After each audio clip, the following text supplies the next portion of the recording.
Back here in Nigeria, it's been over 24 years since the late playwright and environmental activist Ken Saro-Wiwa and 8 others were executed for allegedly masterminding the gruesome murder of Ogoni chiefs at a pro-government meeting in 1994. The incident under the then military administration has been described by the people of Ogoni land as injustice against persons who were engaged in a non-violent struggle. It's a drive to the ancient town of Bani community in Kana local government area of Rivers State. The traditional music of the people plays in the background, reminiscent of their culture. The locals are mostly farmers, while some rear livestock.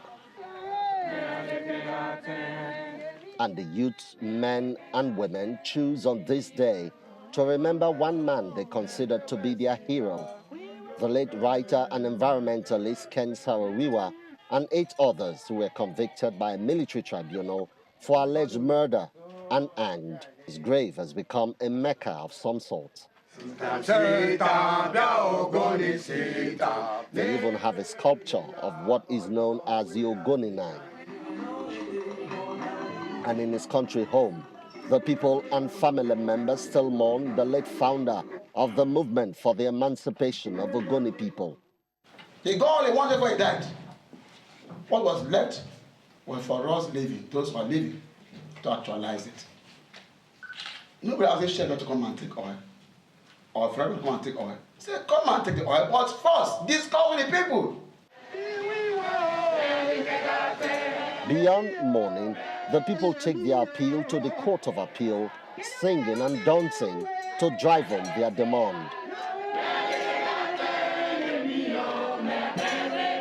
Let the court set aside the judgment of 1995 that led to the death of Ken Saro-Wiwa.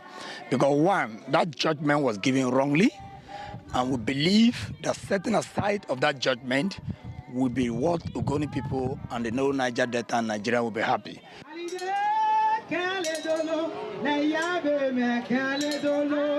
While the people hope that their case will be heard, they also look forward to justice on the pollution of their environment by oil companies. Emmanuel Ere, Channels Television News. At least 16 Eritrean asylum seekers have been jailed by Israeli authorities after they refused to be deported to Rwanda. These are the first set of refugees to be indefinitely detained under Israel's mass deportation plan of Eritrean and Sudanese nationals to Rwanda and Uganda. The Israeli Refugee Organization for Refugees and Migrants say that some 600 asylum seekers have been handed deportation notices so far, with some 35,000 asylum seekers at risk of being affected. In January, the Israeli government issued a notice to thousands of African migrants to leave the country or face imprisonment, promising the migrants up to $3,500 for leaving within 90 days. Now, here's a sad one, as at least 2 Congolese refugees have been shot and injured by soldiers in Kirongi camp. This comes after 2,000 refugees marched out of their camp to protest a 25% cut in food rations. Congolese refugees in Rwanda say soldiers shot at them and wounded at least 2 people on Tuesday as the refugees tried to march out of their camp in protest at a cut in food rations. Refugees say around 2,000 people from the 17,000-strong Karungi camp in western Rwanda marched out of the camp to protest a 25% cut that began last month in the rations provided by the United Nations Refugee Agency. The agency made the cuts, saying it faced funding problems. Anti-riot police in western Rwanda surrounded at least 3,000 Congolese refugees who had camped at the United Nations Refugee Office overnight. We met soldiers, National Army, with what? With guns, with sticks, with and so forth. We told them, please, we go to UNHCR office, Karongi. We go to request our issue. We go to ask them what is our issue on this problem. As a reminder, I can say that we wrote many letters to UNHCR Kigali, even Geneva, but no response.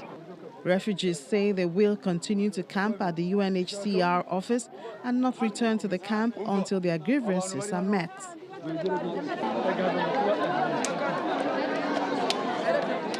Rwanda hosts some 174,000 refugees, including 57,000 people from neighboring Burundi who fled violence in 2015. Most of the rest fled the Democratic Republic of Congo during various bouts of instability there over the past 20 years. Still to come on the program, film enthusiasts and actors in Nigeria's commercial capital, Lagos, celebrate the release of Black Panther. Do stay with us.